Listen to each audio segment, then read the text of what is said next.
이 말씀 오늘 본문 안에는요 여러 가지 의미들을 담고 있는데요, 특별히 우리가 바라는 것들이 조금 많이 들어 있습니다.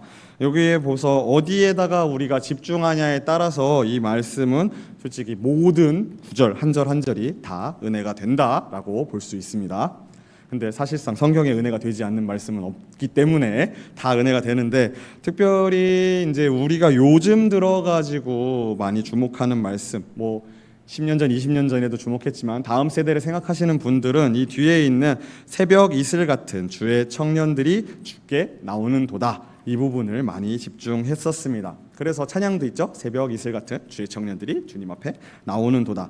그러나 이제 조금 교회에서 열심히 일하시고 헌신하시고 하시는 분들은요, 이 중간에 거룩한 옷을 입고 즐거이 헌신하니의 위로를 많이 받으시면서 그 헌신들을 이어나가고 계신 줄을 믿습니다. 그래서 오늘 저는 좀 더 앞에 주의 권능의 날, 주님의 때에 대해서 조금 집중해 보려고 합니다. 특별히 이 때라는 부분에 대해서 우리는 상당히 많은 아쉬움을 갖고 있고요, 많은 관심들을 가지고 있습니다. 요즘에는요, 사람들이요 일확천금에 대해서 얘기할 때 이제 저와 저의 이전 세대인 우리 선배님들, 우리 성도님들 세대는요, 일확천금에 대해서 얘기할 때 무엇을 얘기를 하죠? 로또를 보통 얘기를 하죠. 로또를 맞는다, 연금 복권에 맞는다, 복권에 당첨되는 것을 생각을 합니다. 근데 요즘 사람들은요, 이제 어디 내 숨겨진 하드디스크 안에 비트코인이 좀 숨어 있지 않을까, 나 옛날에 비트코인 좀 안 사놨나, 이런 부분들을 생각을 합니다. 그래서 과거로 돌아가려고 한다면은 비트코인이 비싸지기 전으로 돌아가서 그것을 사야지라고 하는 말씀들, 아쉬움들을 많이 볼 수 있습니다. 그런데요, 놀랍게도요, 그거는 지금 그것이 비싸다는 걸 알고 있잖아요. 네, 제 생각에는요, 제가 만약에 과거로 가서 그것을 사서 가지고 있었다 한들 지금까지 오를 때까지 과연 기다릴 수 있었을까라는 의심이 있습니다. 왜냐? 이렇게까지 오를 줄 모르기 때문에요. 한 몇백만 원 할 때 벌써 다 팔아 치웠을 거예요. 그러고서 평생을 아쉬워하고 살았겠죠. 이처럼 이러한 때에 관련해서는요, 우리가 많이 아쉬워하고 그 때에 대해서 많이 궁금해하는 편입니다. 하지만 이런 모든 것들은요, 우리가 사실상 모르는 게 정답이에요. 알 수가 없는 것입니다. 성경 안에도 계속해서 나오고 있어요. 특별히 우리는 지금 주님의 재림의 때를 기다리고 있습니다. 주님의 날을 기다리고 있죠. 근데 그 날이 언제인지 모릅니다. 언제 이 땅이 끝나는지를 알 수가 없어요. 근데 그게 얼마나 힘든 일이냐? 일단은 왜 우리가 그것을 알 수 없나? 성경 안에 대놓고서 나와 있죠. 전도서 3장 11절, 하나님이 모든 것을 지으시되 때를 따라 아름답게 하셨고 또 사람들에게는 영원을 사모하는 마음을 주셨느니라. 그러나 하나님이 하시는 일의 시종을 사람으로 측량할 수 없게 하셨도다. 한 절 더 보면은요, 마태복음 24장 36절, 그러나 그 날과 그때는 아무도 모르나니 하늘의 천사들도 아들도 모르고 오직 아버지만 아시느니라. 아멘. 저희가 이러한 끝의 때를 알지를 못해요. 재미있는 것은요, 이제 헬스장에 가서 PT를 받으면은요, 이제 되게 치사하게 운동을 시킵니다. 이 무거운 기구를요 10개 들 거라고 얘기를 해요. 그래서 이제 10개를 들기 위해서 열심히 들잖아요. 이제 한 8개쯤 되면 너무 힘듭니다.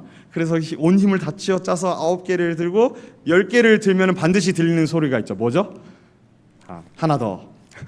그 하나 더를 몇 번 더 합니다. 그러면서 주장을 해요. 그 하나 더 하는 게 내가 모든 것을 다 쓰고 나서 하기 때문에 그게 진짜 운동이 되는 것이다 라고 합니다.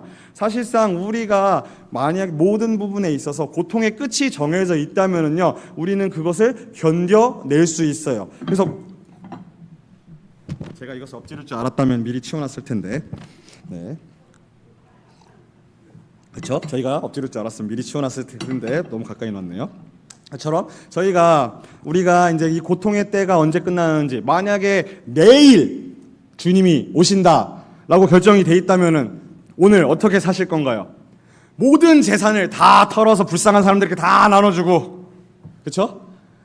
세상에 평소에 잘 하지 않았던 선행들을 다 할 수 있으며, 평소에 마음에 들지 않았던 사람에게 가서 사과를 하고, 사과를 할 수도 있고, 좋은 말을 할 수도 있고, 화해를 할 수도 있고, 그렇죠? 그럴 수 있어요. 하지만 그렇지 않다라는 거죠. 우리가 내일이 내일이 그날이라는 것을 안다면은 할 수 있습니다. 그렇기 때문에 우리가 모르는 채에 이 모든 일을 하기 위해서는요, 믿음이 필요하다는 것입니다.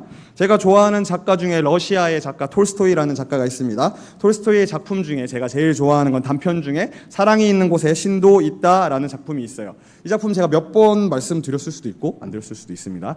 이 작품의 내용은요, 구두방을 하는 할아버지에 대한 내용입니다. 젊은 시절에 온 가족을 다 잃었어요. 혼자서 성경을 읽으면서 근근하게 살아가는 사람이었습니다. 어느 날 이 사람이 하나님께 기도를 합니다. 주님, 제가 주님을 너무 만나고 싶습니다. 그래서 꿈속에 환상을 보았어요. 예수님이 나타나셔서 뭐라고 하시냐면요, 내일 내가 너를 만나러 오겠다라고 합니다. 그러니까 그 다음날 아침에 구두방 할아버지가요, 수프도 끓여놓고 차도 끓여놓고 주님을 모실 준비를 하고 있습니다. 그러면서 바깥을 계속 쳐다보았어요. 그러던 중에 거지 할아버지도 대접을 하고, 저 헐벗은 모자 어머니와 아들도 대접을 하고, 경비원도 대접을 하고 지나갔습니다. 결국 밤늦게까지 주님이 오시지 않았어요. 그날 밤에 꿈에 다시 주님이 나타나셨습니다. 내가 너를 만나러 갔었다. 그 도와준 사람들 하나하나를 보여주면서, 대접했던 모든 사람들을 보여주시면서 이들이 모두 나였다라고 하면서 결말에 마태복음에 너희 중 가장 작은 자들에게 한 것이 내게 한 것이니라 하면서 끝이 납니다.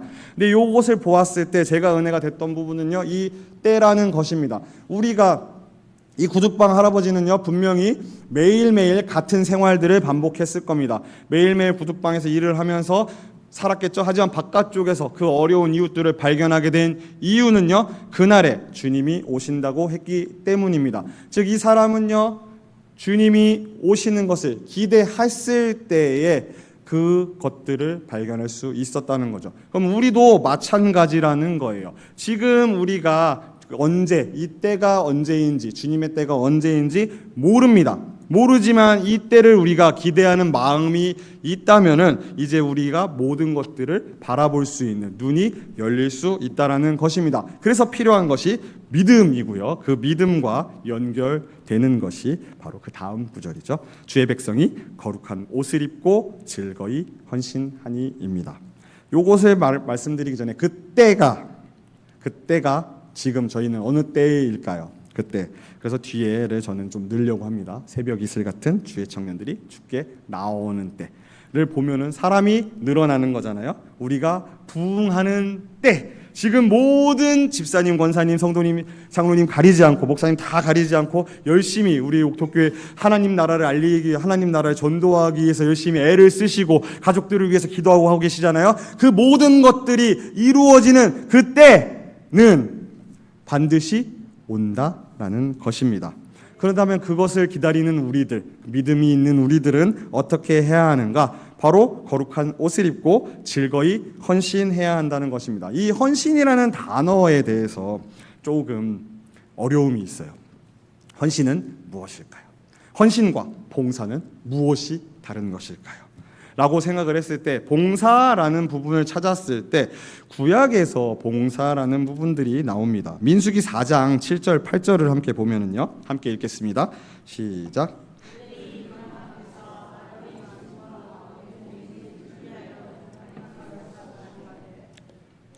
곧 회막의 모든 기구를 맡아 지키며 이스라엘 자손의 직무를 위하여 성막에서 심우할지니. 아멘.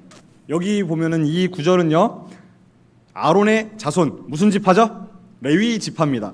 레위 지파에게 하나님이 주시는 명령이에요. 성막에 관련된 모든 물건들을 관리하는 거. 여기 보면 시무라는 단어가 나와 있죠. 회막에서 직무를 위하여 시무하다. 요것이 이제 신약 시대에 봉사하다. 이제 집사라는 단어의 근본이 되는 그 단어가 여기에서 쓰였습니다. 즉 여기에서 말하는 건 봉사예요. 보면은 봉사라는 것이 좀 재미있게 시작이 됩니다.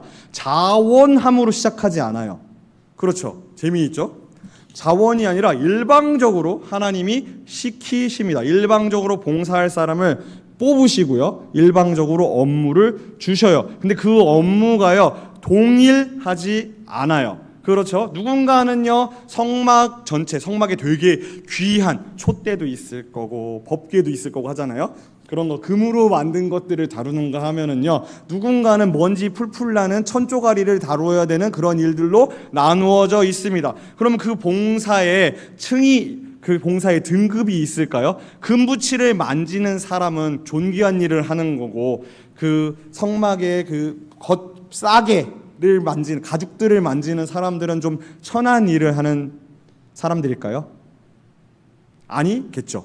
모두 다 전부 다 같은 봉사라는 것입니다. 무슨 일을, 누군가는 더 무거운 것일 수 있고 누군가는 더 가벼운 것일 수 있습니다. 누군가는 좀 더 좋게 보이는 일일 수 있고 누군가는 좀 더 안 좋게 보이는 일일 수도 있습니다. 그냥 봤을 때. 하지만 그 모든 일들이 결국에는 무엇을 위한 것? 하나님의 성막, 즉 백성들이 하나님께 나오는 예배를 위한 것이고, 그것을 그 봉사는요 하나님께서 직접 주신 사명이라는 것입니다. 즉 봉사라는 것은요 사실상 우리가 생각하는 봉사는 내가 자발적으로 해야 한다라는 부분도 있겠지만, 그래서 나중 가서는 이건 내가 꼭 해야 되나라는 마음이 들 때도 있겠지만, 사실상 이 봉사는 자의든 타의든 이 모든 행동을 봉사라고 말할 수 있는 거예요. 그렇다면 헌신은 무엇이 다를까요? 헌신, 세신 헌신 말고요. 헌신. 그래서 그냥 한자로 치면은 나의 몸을 드린다라고 볼 수 있잖아요. 사실상 이 헌신에 대해서는 아주 크게 다룹니다. 특별히 성령의 열매로서도 나타나죠. 그렇다면 이 헌신은 무엇이 다르냐는 거예요. 몸을 드리니까 이제는 내가 이득이고 손해고 따지지 않고 하나님께 온전히 나의 모든 것을 드리면 헌신일까?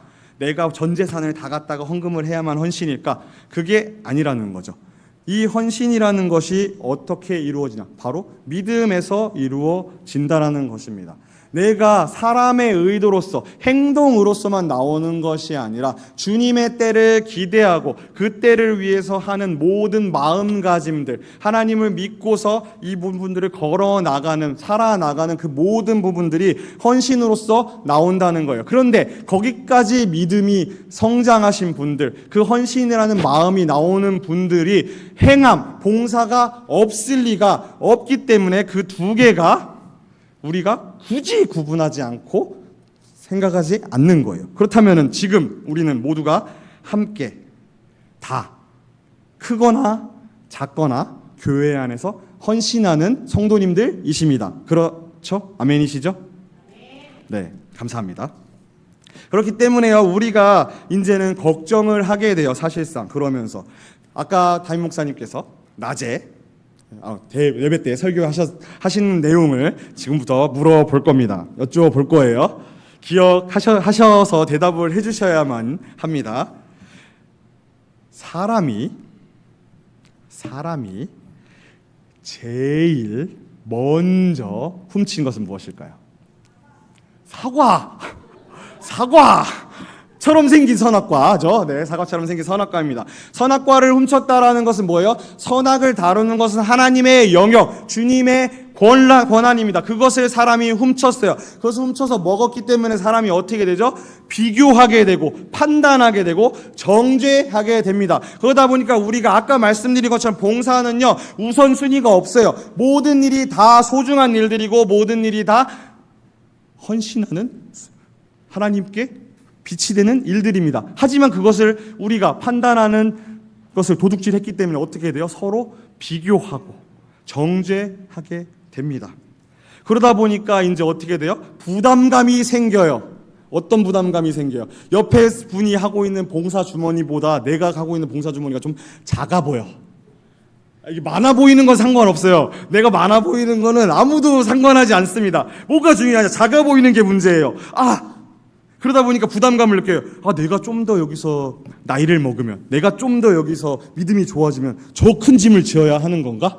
저걸 내가 해야 하는 건가? 하는 것들이 생깁니다. 특별히 이게 어디에 오냐면은요, 우리 다음 세대들한테 엄청나게 크게 올라와요.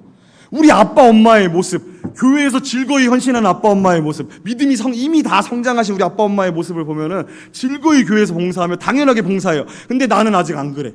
나는 애초에 지금 내가 믿음이 있는지 없는지조차 모르는데 내가 저걸 나중에 언젠가 해야 된다 생각을 하면 그게 괴리가 생기면서 교회를 떠나는 친구들이 생길 수 있다라는 거예요.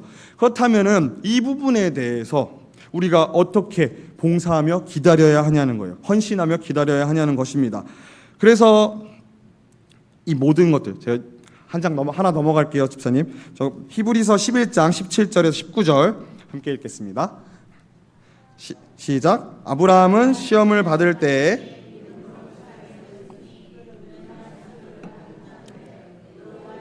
드렸느니라. 그에게 이미 말씀하시기를 내 자손이라 칭할 자는 이삭으로 말미암으리라 하셨으니 그가 하나님이 능히 이삭을 죽은 자 가운데서 다시 살리실 줄로 생각한지라 비유컨대 그를 죽은 자 가운데서 도로 받은 것이니라. 아멘. 네, 믿음의 조상이죠.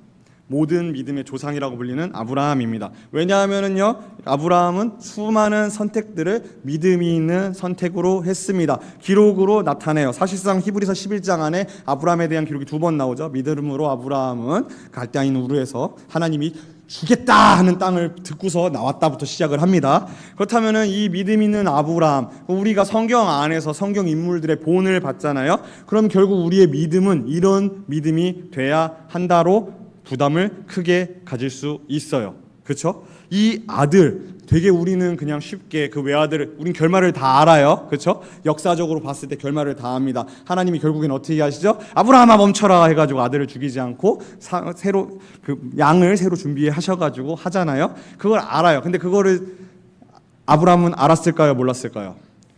사실상 창세기를 봤을 때 그 이러한 내용들이 나오지 않습니다. 그러다 보니까 창세기에서 그냥 근데 이런 내용이 나오죠. 이삭이 물어봐요, 아버지한테. 뭐라고 물어보죠?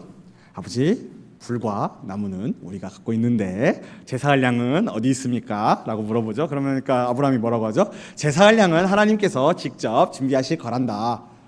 요것만 보고 이제 그런 생각을 하실 수 있어요. 이미 아브라함과 하나님과 진솔한 대화를 통해 조금 그런 게 있었을 수도 있겠다. 혹은 아브라함은 이미 하나님이 준비해 놓으셨다는 걸 믿을 수 있었겠다. 무엇이든 큰 믿음입니다. 실제로 실제로 죽였는데 죽은 장을 살리실 것을 생각했어도 믿었어도 믿음이고요. 아들을 바치러 갔지만 하나님께서 실제로는 양을 준비해 놓으셨을 거야 라고 믿는 것도 믿음입니다. 하지만 그러한 믿음이 우리에게 현재 있을지 없을지는 저도 잘 모릅니다. 저는 없어요. 이렇게까지 믿지 못합니다. 왜냐? 저는 솔직히 엄청 힘들게 얻은 자식은 아니에요. 저의 아들 소중한 아들이 있지만 만약에 하나님이 저한테 아들을 이제 번제로 바쳐라까지도 아니고 그냥 그렇게는 안 하시겠죠? 정우야, 생각을 해보니까 너의 아들이 신학교를 가야 되지 않겠냐라고 이제 저한테 막 말씀을 하시면 하나님, 제가 좀 기도를 좀 기도의 대상이 하나님이신데 아마 그럴까요? 하나님, 제가 좀 더 기도해보고 결정을 해도 가야 된다 할 것 같아요. 어렵진 않지만 쉽지도 않은 길이기 때문에 또한 그럴 것 같아요. 왜냐하면 그 인생을 드려야 하기 때문에 그렇습니다. 근데 죽이라는 것도 아닌데 거기에서 망설일 것 같거든요. 근데 아브라함은요, 묻지도 따지지도 않고 다음날 새벽 미명에 준비해서 갔습니다. 그런 믿음이 우리에게 필요하다는 맞죠? 근데 문제는 그 믿음이 우리에게 지금 있느냐라는 거예요. 아브라함도 처음부터 있었을까요? 즉 이때 우리가 이 사건을 무슨 사건이라고 하죠? 5글자로 여호와 이레 사건. 여호와 이레 때에 그때의 아브라함은 할 수 있었습니다. 근데 이 아들이 엄청나게 소중한 존재예요. 100살 때 비로소 얻은, 정말 이제는 더 이상 아들을 낳을 수 없는 상황, 약속의 자녀, 그 자녀를 드려야 하는 상황에 아브라함이 기꺼이 드릴 수 있는 믿음이 이때 있었습니다. 근데 만약에 갈대아인 우르에서 처음 나왔을 때 있었을까요? 모릅니다. 모르지만 없었을 것 같아요, 저는. 왜냐? 우리가 그냥 쉽게 성경을 그냥 보면은요, 아브라함이 되게 순종만 한 것처럼 기억이 날 수 있어요. 근데 잘 보면은 되게 많이 우리들 표현으로 삐댔습니다. 하나님한테 완전 반항한 건 아닌데 막 엄청 해! 할 때 바로 지금 이때처럼 새벽 미명에 출발할 정도로 즉시 순종한 게 아니었다라는 거예요. 갈대아인의 우리에서 나와라. 아버지 돌아가실 때까지 기다렸다가 왔어요. 그렇죠?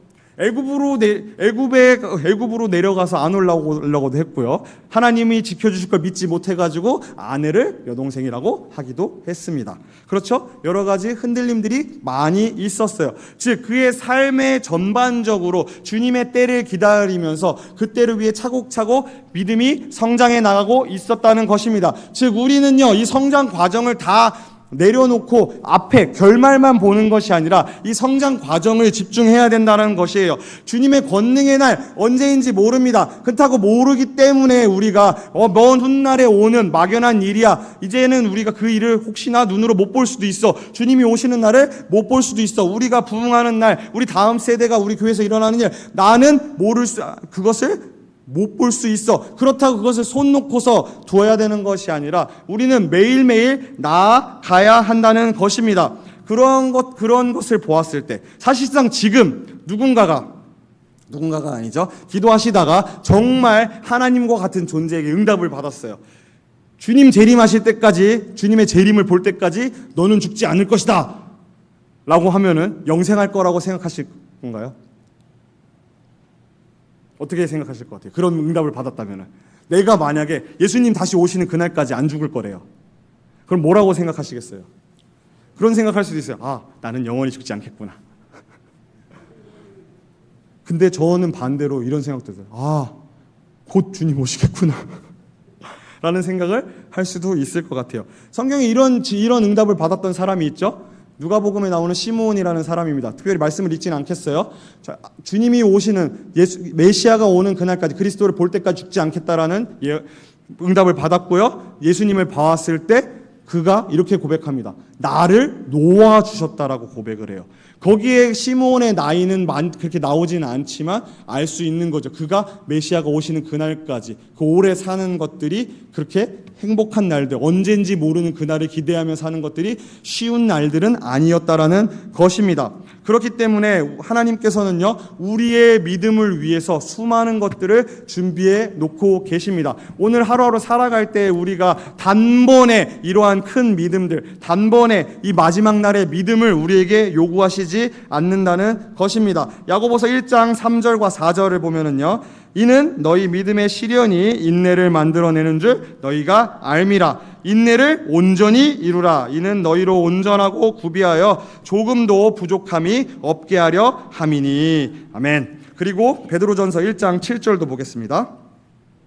너희 믿음의 확실함은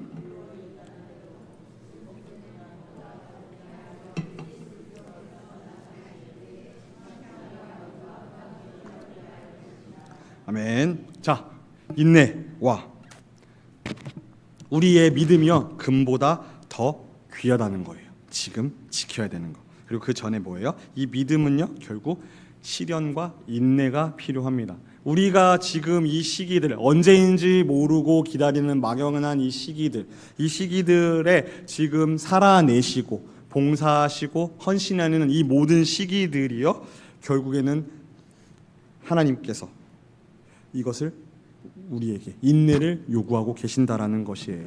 이것이 지금 너무나 힘들고 어려워요. 내가 왜 하는지 모르겠어요. 다른 사람도 할 수 있을 것 같아요. 거기에서 끝나는 것이 아니라 이 끝날까지, 마지막 날까지 인내하시기를, 이 모든 것들을 온전히 세워내기를, 연단받기를 하나님께서 기대하고 계신다는 것입니다.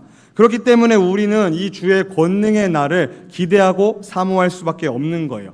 반드시 오고 있는 이 날을 향해서 나아갈 수밖에 없는 것입니다. 그리고 여기에 희망적인 메시지가 있습니다. 무엇이냐? 앞으로 어떠한 시련이 더 올지 알지 못합니다. 하지만 반드시 시련이 오는 것은 우리가 알고 있습니다. 수많은 환난들이 있을 거고요. 수많은 어려움들, 때로는 이것을 내가 견딜 수 있을까 싶은 것들까지 찾아올 것입니다. 하지만 그것들 가운데 희망적인 메시지는 고린도전서 10장 13절입니다. 네, 함께 읽겠습니다. 사람이 감당할 시험 밖에는 너희가 당한 것이 없나니 오직 하나님은 미쁘사 너희가 감당하지 못할 시험 당함을 허락하지 아니하시고 시험 당할 즈음에 또한 피할 길을 내사 너희로 능히 감당하게 하시느니라. 아무리 멀어도 괜찮습니다. 그게요 우리 죽는 날까지 안 찾아와도 내가 이것을 견디지 못할 거라 의심할 필요가 없습니다. 하나님께서 반드시 내가 이겨낼 수 있는 시련만 허락하실 거고요, 그 시련에서 우리의 인내를 이루실 거고요, 그것을 금보다 더 귀하다고 하실 것입니다. 그리고 그날에 반드시 새벽 이슬 같은 주의 청년들이 나오는 그날을 우리에게 허락하실 것이에요. 그렇기 때문에 우리가 결론적으로 우리는 이 모든 것들을 인내하고 믿고 기다려야 합니다. 하박국 2장 3절입니다. 이 묵시는 정한 때가 있나니 그 종말이 속히 이르겠고 결코 거짓되지 아니하리라. 비록 더딜지라도 기다리라. 지체되지 않고 반드시 응하리라. 아멘. 이 묵시가 무엇인지는 이 뒤에도 나옵니다. 근데 이 부분을 살펴보기 전에 하나님의 말씀은 단 하나도 땅에 떨어지지 않습니다. 우리가 보기에 사람의 시간으로, 사람의 시선으로, 사람의 판단으로 이루어지지 않을 것 같더라도, 더디더라도 하나님께서 반드시 응한다고 약속하셨습니다. 그리고 이 묵시를 기다리는 우리들, 다시 말씀드리지만 주의 권능의 날을 기다리는 우리들에게 주시는 이 묵시의 첫 구절은 이렇게 되어 있습니다. 4절입니다. 보라, 그의 마음은 교만하며 그 속에서 정직하지 못하나 의인은 그의 믿음으로 말미암아 살리라. 주님의 때를 기다리는 우리 옥토교회 성도님들이 이 믿음으로, 주님의 날을 믿는 이 믿음 하나 붙들므로, 이 믿음으로 말미암아 살아가시는 날들, 헌신하시는 날들 되시기를 주님의 이름으로 축복합니다.